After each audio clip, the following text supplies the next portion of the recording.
তেওঁৰ দুখন মুখ আৰু দুখন কৰ। কোনখনেৰে কেতিয়া খাই বা হাগে ধৰিব নোৱাৰি। মোটা শকত ডাঙৰ ভাই ককাইহঁতেও ধৰিব নোৱাৰে। য'ত তেওঁ হাগিছিল তাতেই তেওঁ খাইছিলোঁ। য'ত তেওঁ খাইছিল বুলি ভাবিছিল তাতেই তেওঁ হাগিছিলোঁ। তেওঁ বালফা নে তালফা, তেওঁ নাচু নে এপিবিপি, তেওঁ ৰোগী নে ডক্তৰ, তেওঁ সুবিধাবাদী নে সেৱক।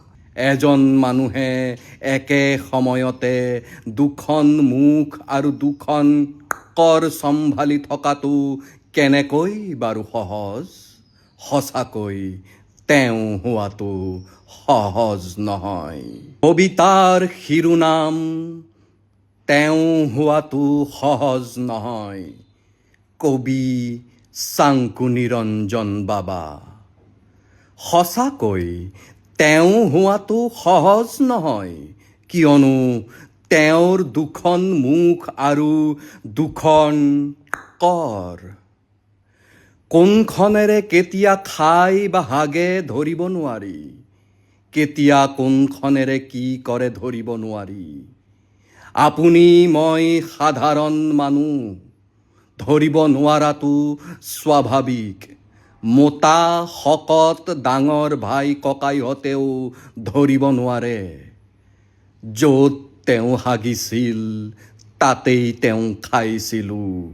য'ত তেওঁ খাইছিল বুলি ভাবিছিল তাতেই তেওঁ হাগিছিলোঁ। তেওঁ হোৱাটো সঁচাকৈয়ে সহজ নহয়। তেওঁ বালফা নে তালফা, তেওঁ নাচু নে এপিবিপি, তেওঁ ৰোগী নে ডক্তৰ, তেওঁ সুবিধাবাদী নে সেৱক। বৰ লোকেই তেওঁক লৈ কনফিউজ। আপুনি মই কোন? তেওঁ হোৱাটো তেওঁৰ বাবেও টান হৈ আহিছে। এজন মানুহে একে সময়তে দুখন মুখ আৰু দুখন কৰ চম্ভালি থকাটো কেনেকৈ বাৰু সহজ? সঁচাকৈ তেওঁ হোৱাটো সহজ নহয়। ধন্যবাদ।